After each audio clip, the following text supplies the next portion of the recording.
Welcome back, ladies and gentlemen, to the HGC 2017 finals as we are heading into game number 3 to find out who is going to be advancing on to the decider match here in Group B. And yesterday we had a lot of 2-0s, 2-0s, 2-0s. Today, not a lot of 2-0s at all, a lot of 2-1s, and we're going to be going swiftly into game 3 here. Let's find out what battleground we're going to be heading to, as it will be dark-sided once again, and it's Infernal Shrines. Oh man, I mean, me and Grubby were discussing this off air as to where they would go for this one, what remains. Dragon Shire and Tales of Doom really sprung to mind for me. Infernal Shrines was my initial thought, but then we discussed that this really works in favor of BTG as well. You know, stylistically, the Chinese region has played Infernal Shrines differently than most other regions. Pretty much the first before others did so. A lot of Rhaegar, Greymane side split push during the objective, Illidan, Genji. I feel like as a whole in their meta they understand this, that the punish for value can be a little bit understated,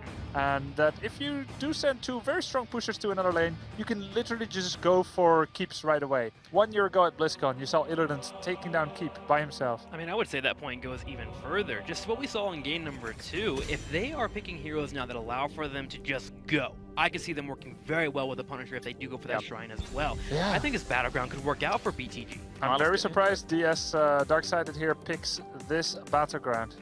Game number 3, time to find out who moves on to the deciders match. 1-1 currently, dark-sided versus Beyond the Game.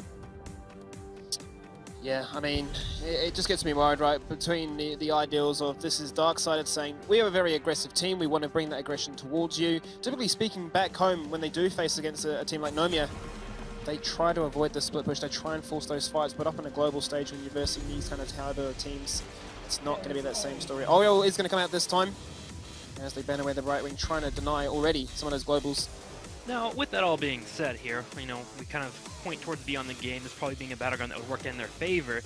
You think back to ANZ, and you think of Nomia. Nomia loved this battleground. Typically, they would take a lot of teams to this battleground when they wanted to earn a win. Darksided might have something up their pocket or up their sleeve here that they want to pull out and try to take Beyond the Game out with. So, don't want to beat up too hard on Darksided. I just feel like going to a bigger battleground that stresses Beyond the Game and doesn't allow for them to really fight where they want to could be an advantage for them. I mean, you can make the argument that yes, they're quite used to it, given that Nomia really is their practice partner back home, but it just brings me that sort of level of anxiety of thinking, is this really the direction you want to go to, knowing that a team like BTG is quite comfortable there as well? You'd be anxious either way. Well, ANZ on match point. I mean, my hands are shaking and I'm still watching, but hey. Of course, you are an objective caster, but you do happen to be from thereabouts. It's difficult to betray your emotions there, isn't it? Uther Vala comes out. It's a pretty high Vala prioritization. Yes, it is. Want to take it away from Beyond the Game here. So we have the Vala and Uther set up for Darksided, kind of alluding to a second support later on, actually, which is something that we were not expecting from Darksided as much with their interview, but they have already proven us that they are willing to do so when they did it earlier. I mean, there's potential down the line if they still want shields and Tassadar isn't a potential option. They could go for something like a Zarya, which they did have some success with in the previous game. That they did. Sonya Rhaegar being picked up. Sonya wonderful in this battleground, but wonderful in this tournament. Seeing her a lot. The 4 support dream is still alive for Beyond the Game. Sonya hyper carry. Bloodlust, Lucio. let's take a moment. If you were to go for supports, what would you choose, Grubby? Probably Karazin, Lucio, something like that. No. I have to say, the Lunara ban coming in, that kind of says maybe we're not going to support if we just have you Uther. From Darksided's point of view, Skimmy, what do you think? Yeah, my thoughts exactly. It was either that or the fact that, hey, we want to run a very all-in composition that will be severely punished by any movement speed slow. So there were 2 coins to flip in that case. Lunara, of course, pairs up extremely well with Ariel, but if anything, it does allow Darksided to potentially go for a single support. That part is pretty telling. Uther, of course, cannot deal with spread poison damage all too well. You need to have the fight happen under 10 seconds in order to be able to deal with that, so that makes it pretty hard to contest Shrine for that long. Ragnaros's finally coming out. They kind of alluded to this in the pre-game interview as well, that it's a popular pick for them. Varian, maybe? Are they going full lockdown here into a Varian, into an Uther Stun, Divine Storm, Ragnaros, Force Smash? No, Muradin, but still, that helps out with that idea of jumping onto a target and just locking them down and killing them instantly. Now, of course, Ariel has the reset button, Yep. Crystal Aegis, we've got Cleanse available. So Darksided cannot be one-dimensional. They need to be two-dimensional at the very least. An initial engage and a secondary one after Aegis is removed. So that final pick will be very essential to see what their plan is. I'm just wondering right now what their 5th final pick would be on the side of Darkside as to how they fully round things out here. They baited me with the Ragnaros on Brax's hold up. This time they do decide to commit to it. And they'll need to, given the concerns we had before about the macro style that BTG could specifically bring to this map with that Rhaegar. I feel like Arthas would work well. You're against 3 melee already. Also 1 melee assassin, Ragnaros. Arthas can withstand all those things pretty well, and he can slow their attack speed, so he will be strong. But then you don't have initiation yet with just Arthas Sonya, so I'm not sure it will be sufficient. Arthas, there he is, into the Grey Mane. So, a bit of a tanky front line here for Beyond the Game, and it looks like they will need it. Aegis in particular wants to be used well for this Ariel. Now, for Darksided, if they are wanting to go for the blow-up possibility, we need a little bit more upfront damage here, even with Sulfur Smash. So what's the second layer of attack by Darksided? After the dust clears and Aegis pops, who will follow up? Chromie is possible, but against Sonya, Arthas, Greymane, Chromie is a tough sell. With Slowing Sands, it could work though, and you can aim the Chromie shot into the Aegis when it ends. You can also go Gul'dan, try to get a monster Horrify. My first thought is straight into the Grey Mane, but with him being taken away, Darksided decides that Zarya will be their answer here. Now, Kalaris, you said Zarya before on Battlefield of Eternity works out great. You aim the shields for the Li Ming shots. Yep. It's not nearly as clear cut here.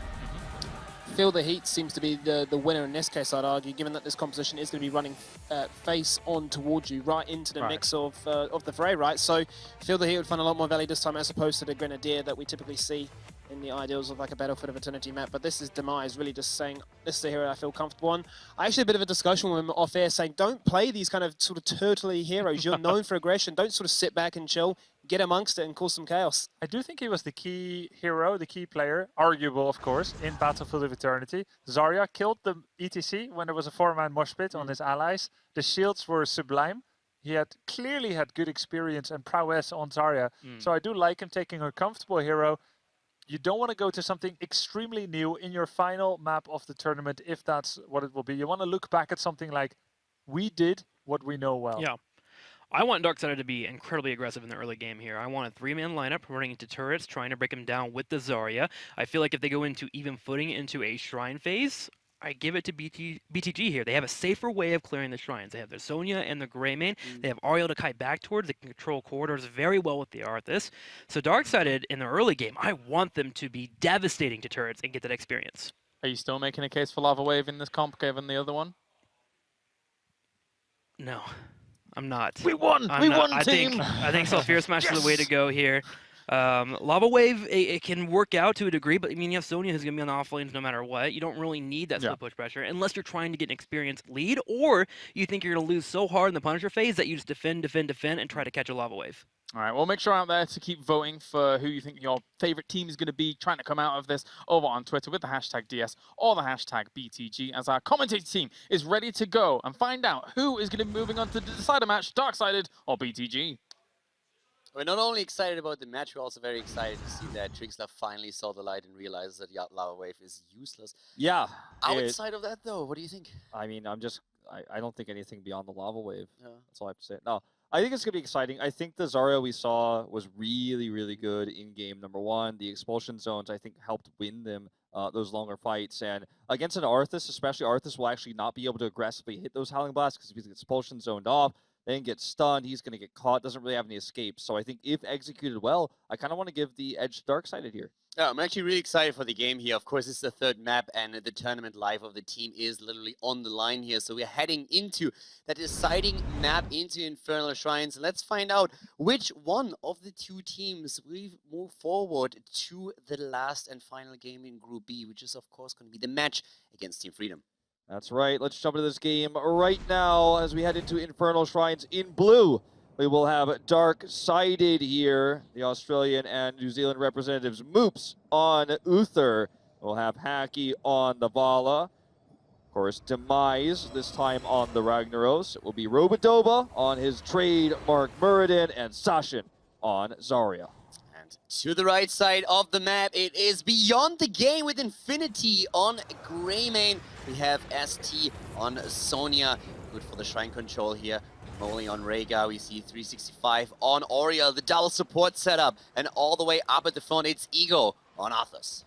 It's going to be a very exciting one. I like Robodoba, again, getting this Murd, and they're prioritizing that for him. He's shown how survivable he is on this hero. You and I were talking, during that draft, how many times has he actually died in this series? I think very, very few. Yeah, it's crazy. On map number 2, he didn't die at all, even though the game turned against them. And I can't remember him falling in game number 1 either. He has the reputation of being the tank that never dies in his region, and that is well deserved, obviously. Also, this game, all banter about Lava Wave back and forth aside, like at this point, we know that Darksided and the Australians every now and then pick that talent, and there are ways how you can find value here, but of course the one-shot potential with the composition they have is definitely strong if you go into the Sephora Smash.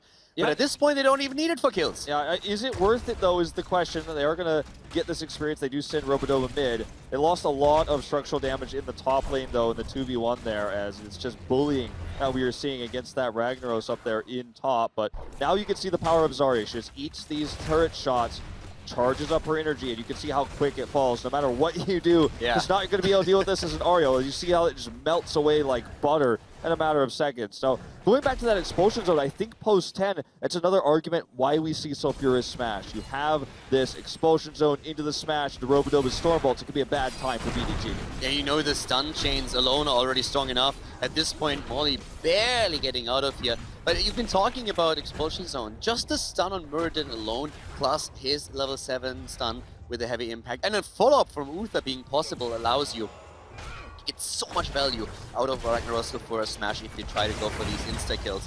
Besides that, we have on level 1, again, Demolitions Expert taken for Zarya, and you pointed out the pressure against structures, as did our panel, and they're really trying to use that already to get themselves a tiny lead in experience, which translates into the earlier level 4 talent for them. It's also very good if Beyond the Game with their Sonya Arthas comp controls the Shrine. You can poke, steal some of those defenders away as you head through.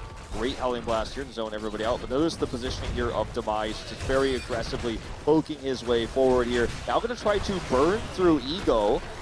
So doesn't actually get very many energy with that bubble, or very much energy, I should say, with that bubble, unfortunately, but you can see they have the lead currently in defenders. Yeah, at the same time, Robodoba now back in the good HP range.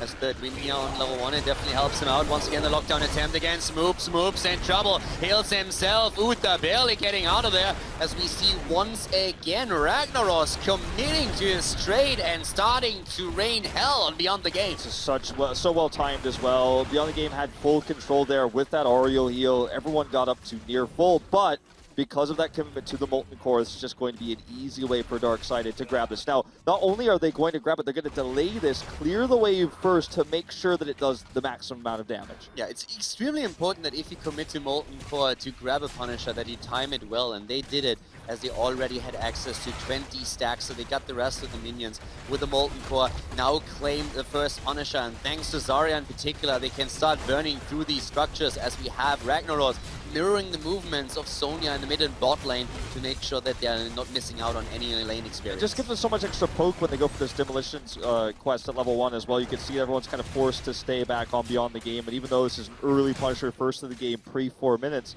this wall down cleanly. Uther is in mid, already clearing this up, and I do like the Beyond the Game grabbed a cap, did send Ragnaros bottom, but Darkseid isn't really missing any experience. It has sent Sasha down as well, and in fact, they're going to try to commit to this. Nice, holding a Stormbolt back until he is guaranteed to get the stun, and he does. We have SC trying to, but he barely gets away. Close call, and now Beyond the Game is moving in and trying to get a counter kill. Robodoba gets healed. Thunderclaps his way back into safety, and at this point, missing out on the kill. Definitely hurting Darksided, but at least they don't lose any of their own members. And notice, though, they get behind an experience despite this aggressive move, because Rhaegar the whole time is in the top lane. Sashin came all the way down, had to go Hearth home. He's just now there, but they lost about him anyway in the half, so they're going to be about 25% behind in experience. They're on even talent tiers, and they likely will be going into this next phase. But again, these are the kind of trade-offs when you commit that heavily to a rotation like that, you do lose that experience. Moops being attacked here once again. At the same time, talking about Ragnaros, he committed on level 1 to the shifting Meteor. And now a lot of safety here with the catching fire on level 4, trying to get those talents through gathering the regeneration globes. The Hand of Ragnaros now, so a little bit of a hybrid build that we're currently seeing for him here with the level 7 talent now coming into play. And in the meantime, we have both teams on level 7, meaning of course that next shrine is also going to be activated soon from a time frame perspective here. And this is going to be an interesting one, especially since at this point, of course, Muradin's power spike on 7 kicks in. Yeah. And this is really when you can attempt to lock a target down heavily and commit with damage on Vala and Zarya to the kill. Especially because his comp is so focused on the front line, the Arthas, the Sonya. That's going to be easy to hit with a Dwarf Toss. You have Zarya to actually give these bubbles. They bubble him first here, actually. Unfortunately, doesn't really get much done. That's on a pretty long cooldown, so that's unfortunate. It does limit the power of Robodoba here. They're just going to kind of fight towards the left side. Of course, should be available very soon, if not already. So they're just going to try to get to a point where that can help secure them, those final defenders. Robodoba just trading here a little bit. These bubbles a little bit mistimed, unfortunately. Again, limiting the energy of Demise here. Beyond the Game is ahead, and they also have that camp at the top lane just now falling, so they got some value from it too. Here comes once again Demise. Low Robodoba has to jump out. Beyond the Game with the lead in minions at this point. Assassin is committing to the shrine again, but Arthur zoning out everyone to the left. And Zarya in particular is having such a rough time. They give up the shrine, and Beyond the Game will grab their first Punisher in this game. They don't have, you know, the extra damage and auto attacks for Zarya with this build. They do a lot of poke damage, but I think that Beyond the Game is okay with that. They have a tanky, very sustainable composition. They need picks. They need Robodoba to be in position. They need to have good bubbles with the Zarya. And so far, that just has not been the case. Bubbles have been a little bit too early, so Robodoba is just not empowered here. And big problem here. Sashin actually trying to go for the trade, but he gets interrupted as he's channeling the Molten Core. So now there's no defense for the fort itself, and that nets Beyond the Game. A level lead, the early level 10 too. Great interrupt against Sashin. And again, we're seeing Rhaegar up in the top lane. They keep sending away. Molly, every time he has a chance to, is putting extra damage on. That's part of the reason why they get 10. Demise, oh, so lucky there. Good dodge there, I should really say, because it actually was his well played move. But he came down to try to help them get 10 as he sees Rhaegar top. If he had been killed there, it would have been even worse. So good rotation from Beyond the Game. Good dodge here again from Demise. There's just nothing he could do about this camp, so further map control given to Beyond the Game before Darkseid gets that very important level 10. I really like Darkseid's early game, the attempts to get kills through the rotation, them committing to the first Punisher like they did, even with Molten Core. But now you can really tell that Beyond the Game is starting to take control of the map. The level 10 ability that now hits for Darkseid, having access to their heroic, brings them back into it. Lava Wave too. Gonna be a little bit rough to see what they're going to do with this. And yes, as you said, it's Lava Wave. And this is the third time that we had Lava Wave so far in the tournament. It was played twice in yesterday's Group A, but very heavily misused. So there's two ways how you can really get value with Lava Wave. First of all, the first one that you can use is you use it on the off lane. You have a shrine spawning at the bot lane, for example. You use it at the lane the farthest away from the objective to get some pressure going on the lane. This is one way. But if you, for example, push with an objective, you can also use Lava Wave on the same lane to force your opponent away from structures so that you get easy structure kills. Not to mention that, not only that, but obviously to prep the wave that follows with that objective. Okay, huge 4-man stun coming through here. Explosion Zone and a Lava Wave. The synergy there, very good, but the Aegis does take that damage away from Ego. I think Beyond the Game can't turn on this. Big stun coming through from Sasha, but he's about to expire on that Molten Core, Kaldor. And they're going in, of course, already. Robodoba is in a bit of trouble and is moving away as the Ancestral is already hitting the front line. The Divine Shield on the side of Ragnaros keeps him alive for a little bit longer, but he dies in the end. Either way, at this point, a 5 versus 4 in favor of Beyond the Game. The Lava Wave combo not getting any value here as Aurea reacted lightning fast and denied everything to Darkseid. Yeah, it was really well played, and now Molten Core not available for this. I mean, Sasha's dead, he's not up for 5, but they already have control of this. They are going to do a good move here, try to push top. They've got that Zarya, so they can push this down really fast, but I just don't know if this is going to be as good as what they're looking for. That was still a pretty cool move. I mean, I like this. At this point, you can also try and commit to the fort itself. The problem is there's no minion wave pushing in with it, so you have to tank the damage yourself, which you can't afford to do. What worried me a little bit in the last fight was really the usage of Molten Core and Lava Wave. I like the thought process. The idea was definitely there. You go for the Molten Core, you stun the target so he can't move out of the Lava Wave. The problem is, it's too easy for Beyond the Game to deny it. Yeah, and it was only one target that was really in range for this kind of sort of combo attempt, and it was just completely denied by the Aegis that was well placed. That's already back off cooldown. Lava Wave's not going to be 430, so just going to hide behind this wall. Molten Core definitely still on cooldown. Expulsion Zone is an opportunity to get picks, so just using that siege power from Grenadier. Here comes the Punisher, and burst down as quickly as they can. 2-level lead here for Beyond the Game is massive, and that talent lead, of course, is the biggest argument in favor of Beyond the Game right now. The Punisher is bursted down quite quickly, especially since the early one. Expulsion!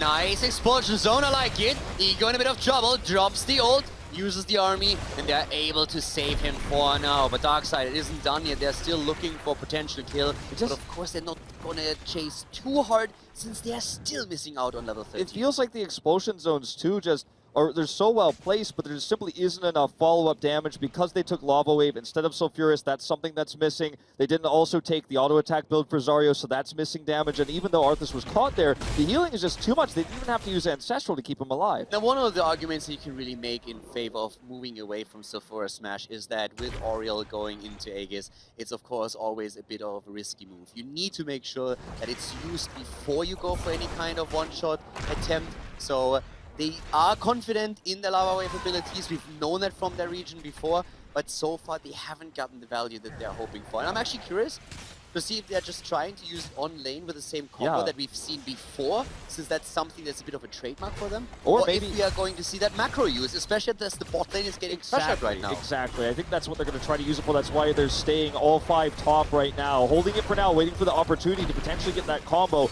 if Beyond the Game goes too deep. Robodoba is healing up right now.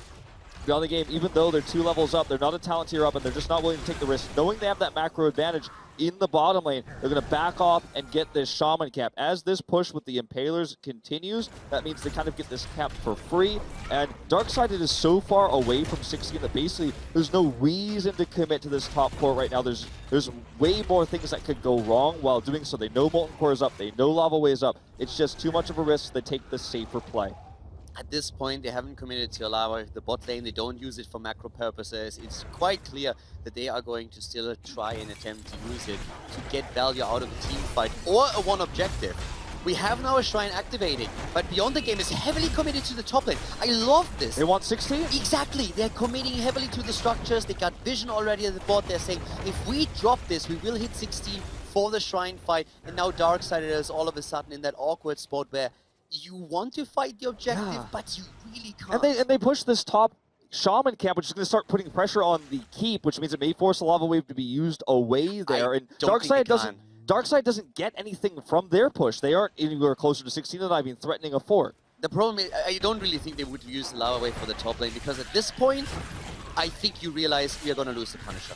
And then, if you have Lava Wave, it allows you to clear the Punisher so much faster. You wait until it moves in, you bait it over the structure, and at the same time as you bait it over the gate, you use Lava Wave. Everyone on the side of Beyond the Game has to move away, and that gives you some extra seconds that you can use to clear the Punisher. So even though Beyond the Game gets the objective, this should not result in them getting the keep. No, and this is not going to be keep, this is not going to be game, and I thought they might contest it, but as you say, not having 16, they just decided this is not going to be our Punisher. It's too difficult to take, especially to attack into this composition from Beyond the Game. Darkseid's comp is defensive, not to Ivy. Here comes the Molten Core, this time not interrupted. Great cleanse onto Ego, that was perfect. And now they're in trouble here as the Lava Wave goes through, gets value, and down goes Arthas. Well done! At this point, Beyond the Game not reacting fast enough. Arthas falls, and with that combo, we have Darkseid getting an important kill for them that closes the experience gap a little bit further, and they also make sure that their own key does not fall.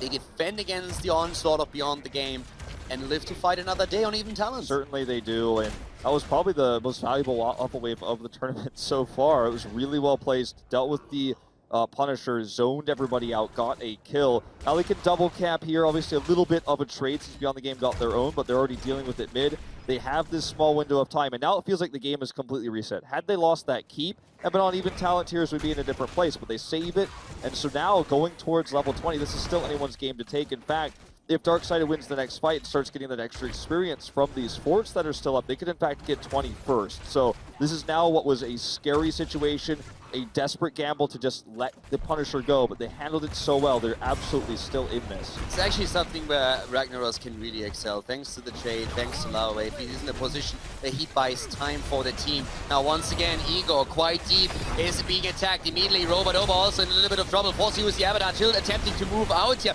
Clapping away. Arthas goes down. Robodova, he again lives. It's insane. This guy just doesn't die. He certainly does not. They've got the pick, and he's just going to heal up using his trait, his third win, his trademark build. Huge damage coming out from Sashin as well. That's a second. Robodova once more. He's diving in past the fort. They're not going to get another kill here. This is easily going to be the fort's demise. Just chunks this down from the back as well. Half energy here. His quest completed long ago, and this is the opportunities we were talking about for them to get back into this game and potentially get 21st. And we talk about them being behind, but in kills they are far ahead, and they're going for another one. A great expulsion zone, and that's 6 kills against 1. Beyond the game have controlled the map, they've controlled the objective, but when it comes to the aggressive kills and the good isolation, that's where Darksided currently excels. 6 kills against 1, they are back to business. Yes, they have lost all of their force. Yes, they were 2 levels behind, but now they're back. They're on even experience, and they have the control of the map. That's right. For the first time in a long time, they will be the first team to set foot on that active shrine. Heading over here, Molten Core not very long in terms of cooldown left here. This should almost certainly 100% be this shrine going over. Now, Beyond the Game is trying to sneak this push. Look at this, coming down, but where there's no vision. 3 of them are coming down. We're going to have to see some hearts here, or they're going to lose this keep. Very good sneak play, very Chinese, in fact, from Beyond the Game. Going for this. Lava Wave is going to slow this down, but it's certainly not going to save this. Some people need to start Hearth and Home, but this is going to be a big problem. That keep is certainly going down. The keep is definitely falling. The question is, will Beyond the Game immediately back off? And indeed they do. So the B-backs can now be cancelled, but 3 heroes committed already with 20 stacks taken up at the top. That should be an issue. But it's a blow. Yeah, it's it is definitely a huge blow blow to them. On the other hand, once 20 is reached and you go for your 20 Talon on Ragnaros, we have the double wave and the cooldown reduction. So then you can also focus Lava Wave on not only attempting to use it in team fights, but it's also going to become a better tool for macro control of the map. Yeah, you don't feel like it's such a trade-off to use it. Oh, look at this though. Aegis used so early. Expulsion Zone's going to knock him in. Huge heals coming through. Moly does survive. Robodova in a great angle here though. The problem is Demise is too low to really get into range to do damage. Beyond the Game gets a good trade here, and they might actually be able to turn this to get this shrine. I have to give a bit of a shout out here to 365 on his Oriel, always interrupting the attempts to go for Molten Core. This is the 3rd time now that he was able to just hammer Sashin into a wall, because that could have wrecked their entire comp in that situation. Well done by him. ST on the other hand, on the Sonya now with the Poison Spear, doing a ton of damage against Haki, who's already on the retreat there, hiding back. Ragnaros moving in, but Zarya's down, and so is Vala. Oh, that is a triple now as well with the kill here onto Uther. He can provide a little bit more healing. Doesn't have 20 though. This actually could be the beginning of the end for Australia, New Zealand here in this tournament. Sashin now getting very low, trying to heal himself up. Robodova's trying to come back and peel for him. Can they get this kill to infinity? Looks like just barely not. He does disengage out, and now Robodova on the wrong side of the map. 4 dead for Darksided. It's a free shrine. Robodova's just trying to do what he can to slow down the advance. The lane is already pushed, and with Ragnaros dead, he can't use that lava wave that's up in 3 seconds now. They're going to have one last chance to defend this. I don't think they'll have 20, but all the cards are in the hand to Beyond the Game now. Robodova just trying to slow it down as Beyond the Game wants to eliminate the wall before the objective even moves in. Muradin dies for the first time in this game. Robodova dies for the first time in this series, but Beyond the Game is walking towards the keep. They want more than the keep here. They want the keep. They want the game. They want the game. No 20 here means no double lava wave. 1 is all they're going to have, and with the detainment strikes we've seen, it's going to be tough to even Molten Core. Will Beyond the Game go for the end, go for the throw here, go for the end to try to advance to that decider match? They're just going to wait, not going to push for kills now. Even though respawns will come in, they're going to have the power of this 19-minute Punisher, and still no 20. You see Vala desperately trying to clear that bot wave, desperately trying to get them up to that 20. This is going to be the fight that decides the game counter, and ST is going in onto the core. They don't have Muradin. Here comes the wave, and again the interrupt against Sashin. Way too obvious.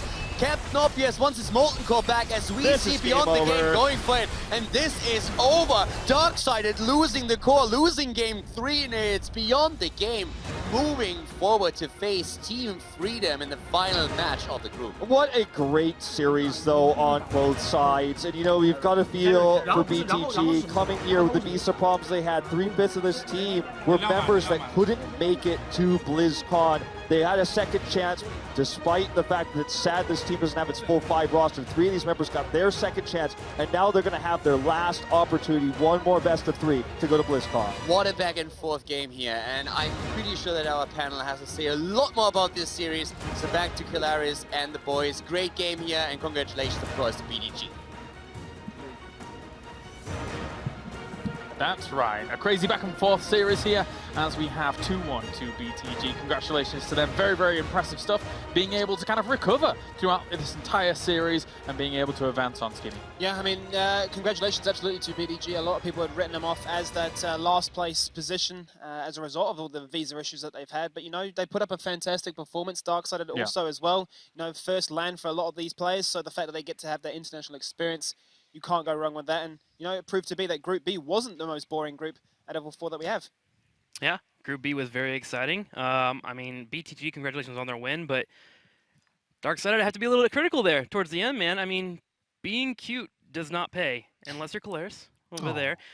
Towards the end there, they were trying to set up a flank. They actually had a nice lead going into the Punisher phase. Had, I believe, 28 minions set up on the top side. 28 versus 0, Yeah. level 18.8 Sasha versus... got separated, which I think they were trying to like bait a fight into and then have the Molten Core come in from behind and then try to knock down the entire opposing team, but there was just not the synergy there. It was a little bit too hard to pull off, and they were in a lead. They didn't have to make that desperate play, and it really hurt them, and it's just a little disappointing to see that. I mean, they were down a keep, they were down half a level, but they had time. And I almost wonder, was Ragnaros flanking, or was he actually trying to do a bit of mid-value, getting some XP from the middle lane? I'm not sure. Yeah, difficult situation there, unfortunately, for Darksided. Commiserations to them. They'll have to live and fight another day here as they are out of the HGC 2017 finals. For now, let's head over to the stage as Kevin's awaiting us with BTG. Thanks so much, James. That's right. I'm here with ST, Assassin player from BTG. I don't want to take up too much time because I know you have a big match ahead of you right now, but let's talk a little bit about those roster issues. I know that you and Ego are the only 2 original players on this team. How is it going? How are you adjusting to the changes in your roster? And how is it feeling right now? 首先问题就是我们因为阵容问题上，只有你和Ego 2个人是原来是 BTG 队员嘛，然后就是在这样一个可以说是临时就是凑成的这么一个队伍来说，对你的这个对你们队伍的发挥是有些哪些影响呢？首先因为我们只有2位成员来自原来的 BTG， 所以我们的战术指挥还有 BP 手全部换了，之后我们打的位置也会有调整，所以说对我们的影响是非常大的。 Since we only have 2 original players from BTG, so our signal caller and our drag caller are also changed, so it definitely has a lot of impact on our strategies. Well, you seem to be adjusting quite nicely. Now, I know in the media day interviews, you mentioned how much you love this game. Your team loves Heroes of the Storm. You're so excited to be here. Talk to me about what a victory in this next match would mean to you and your team to play live on the stage at BlizzCon. What would that be like for you guys? 在媒体的时候，你也提到，不光是你本人，还有包括你整个团队对这个风暴英雄这个游戏，包括这个电竞赛事也是非常有很大的热情嘛。所以说，如果这次如果能打下面一场对手的话，进到嘉年华的8强，对你来说会有什么样的意义呢？我首先认为这是至高无上的荣耀，其次，我会觉得非常开心，因为虽然我们调整了许多的队员，但是我们依然能取得好成绩的话，我会感到非常高兴。 I think it's a tremendous honor for us if we are able to make the BlizzCon. I think